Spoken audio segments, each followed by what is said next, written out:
Buenos días, mis amados hermanos. Espero se encuentren muy bien. Vamos a continuar hablando de la disciplina en la iglesia, pero lo haremos dentro de 8 días, porque antes hay que hablar de un concepto que nosotros utilizamos mucho, que es la membresía. La membresía, la separación o la división entre miembros y asistentes no está explícita en la Biblia. Es decir, este concepto no está en la Biblia. En la Biblia se hacen distinciones entre creyentes e incrédulos, entre creyentes maduros e inmaduros, entre creyentes espirituales y carnales, pero no se hace distinción entre miembros y asistentes. Esta distinción se fue creando con el tiempo, con el objetivo de separar a los hermanos que están comprometidos con el servicio a aquellos hermanos que no están comprometidos con el servicio. La membresía de la iglesia es esto, es el compromiso de servir en una iglesia local. Y cada iglesia local determina cómo evalúa el compromiso de los hermanos, es decir, cómo, qué requisitos o qué proceso establece para aceptar un nuevo miembro en la congregación.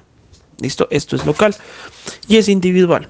¿Por qué surge la membresía o por qué hay iglesias que tienen más requisitos que otras? Por las heridas. Porque hay iglesias que han tenido más problemas que otras con las personas que son falsos creyentes y que se han hecho miembros de la iglesia. Hay iglesias que han sido estafadas, hay iglesias que han sido robadas, hay hermanos que han sido vulnerados en muchas cosas por falsos creyentes que accedieron fácilmente a la membresía de la iglesia, o incluso hay falsos creyentes que se aguantan procesos muy duros. Entonces la iglesia evalúa y toma decisiones de cómo el proceso de membresía tiene que ajustarse a las condiciones de su cultura local, a las condiciones de los falsos creyentes que la rodean. Entonces, este proceso lo que busca es establecer el compromiso.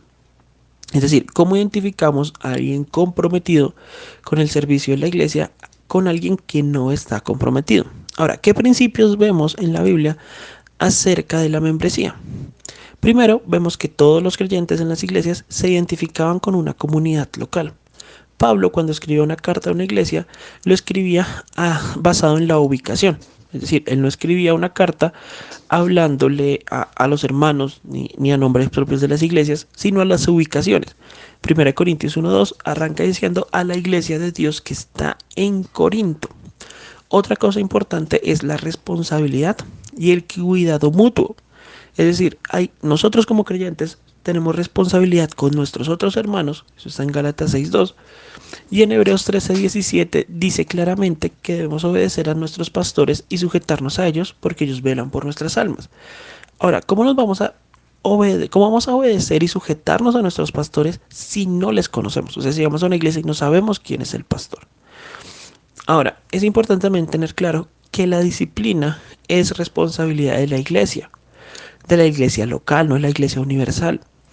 En Mateo 18:15 al 17 vemos disciplina en una iglesia local y en 1 Corintios 5 también. Hay que entender que la disciplina es para los hijos, pero también es para los hijos que viven en la propia casa. Tú no disciplinas a un vecino, tú no disciplinas a un extraño. Por eso ejercer disciplina en asistentes es imposible. Tampoco disciplinas a un hijo que ya se fue de la casa, a un hijo que está en otro hogar. Es muy difícil, ya no se puede. La disciplina es para los hijos y para los hijos que están en la casa. Ahora, hay algo interesante que vemos en en 1 Timoteo 5, desde el versículo 9. Sea puesta en lista solo la viuda no menor de 70 años que haya sido esposa de un solo marido, que tenga testimonio de buenas obras, si ha criado hijos, si ha practicado la hospitalidad, si ha lavado los pies de los santos, si ha socorrido a los afligidos, si ha practicado toda buena obra. ¿Cómo podríamos ingresar a una persona en una lista si no la conocemos? Algo que vemos muy claramente en la escritura es que las iglesias son ordenadas o deben serlo. Y Dios es un Dios de orden.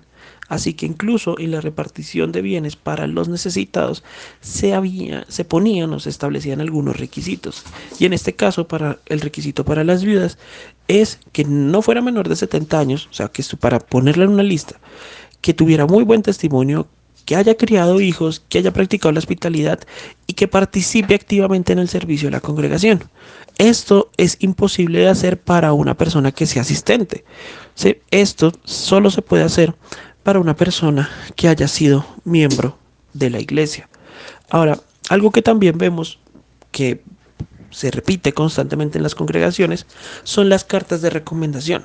Es más, Pablo en 2 Corintios 3:1 le habla a la iglesia de Corinto, una iglesia que él pues podemos decir que fundó, diciéndoles que si están comenzando otra vez a recomendarnos a nosotros mismos, o si tenemos necesidad como algunos de cartas de recomendación para vosotros, o de recomendación de vosotros.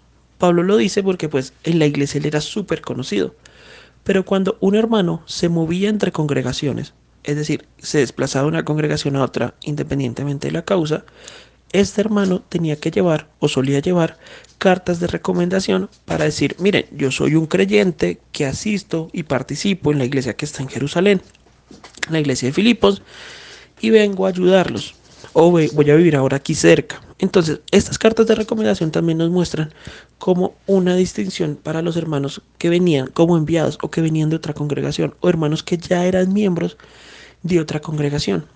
La membresía de una iglesia busca el cuidado y el compromiso de los hermanos. Establecer ese compromiso es muy importante en la actualidad, que vivimos en un mundo donde la gente no se quiere comprometer. Ahora, ¿qué cosas no puede hacer o no debe hacer una iglesia al momento de establecer miembros? El primero y más importante es: en ninguna iglesia te deben pedir plata. Jamás. Los requisitos que la iglesia coloque deben estar enfocados en reconocerte como un creyente maduro y comprometido. No con un máximo nivel de madurez, pero sí con una madurez básica. Es decir, no debe ser un neófito para ingresar a la membresía de una iglesia. Pero tampoco deben ponerse requisitos inalcanzables, ni los requisitos del pastor, que están en 1 Timoteo 3. Esos son requisitos para un servicio como más, para un rol más específico. Pero sí deben haber unos requisitos básicos. Pero el propósito de estos requisitos deben ser: uno, conocernos. Sí, conocernos. Por lo general el requisito de conocerse entre hermanos es la asistencia. Asistes en esta iglesia tanto tiempo, 1 año, 3 meses, 6 meses. El conocernos mutuamente. 2, el testimonio. El mostrar buenas obras, el mostrar que eres un creyente. Pero ¿cómo muestro buenas obras? Si no soy miembro no puedo servir. Si tú para servir a alguien necesitas que te den el rol de membresía, no estás listo para ser miembro de una iglesia. El servicio mutuo va mucho más allá. En algún video pasado, hablando acerca del don de servicio, les mencionaba que nadie te va a regañar por barrer en la iglesia. Nadie te va a regañar por ayudar a recoger las sillas. El servicio es algo que se muestra independientemente del rol que ocupes. ¿Sí? Entonces el pastor también puede servir en labores de aseo, diferentes cosas, porque el servicio debe ser algo natural en el creyente. El mostrar amor para con los demás, preocupación, cuidado. Para esto no necesitas un título. Y ya una vez establecidos estos requisitos que permitan evaluar tu buen testimonio y que permitan que te conozcan, que sepan quién eres, quién es tu familia, de dónde vienes, ahí sí ya podrás participar en la membresía de una iglesia. Pero esos requisitos son locales, es decir, no te puedo dar los requisitos de todas las iglesias. Y si quieres conocer los requisitos de la Iglesia Bautista del Tunal, pues acércate, congrégate y poco a poco los conocerás. Pero es eso. Ahora, si hay hermanos que rechazan rotundamente la membresía y que pelean con estos, evaluar qué tan bíblico y qué tan humano es pelear con cuando nos piden un requisito. Qué tan bíblico es no someternos a las autoridades. Y con esto, mis hermanos, quiero recordarles que siempre hacen falta más personas, que la invitación es a servir en la iglesia local en la que desees participar, a comprometernos a servir. Y si ya estamos comprometidos, a no desfallecer y seguir sirviendo. Si por alguna razón no quieres o no deseas servir en la iglesia local en la que estás actualmente, evaluar, tal vez sea necesario cambiar de iglesia local, nunca estaba de más, tal vez el Señor te está llamando a otro lugar, entonces debes ir allí.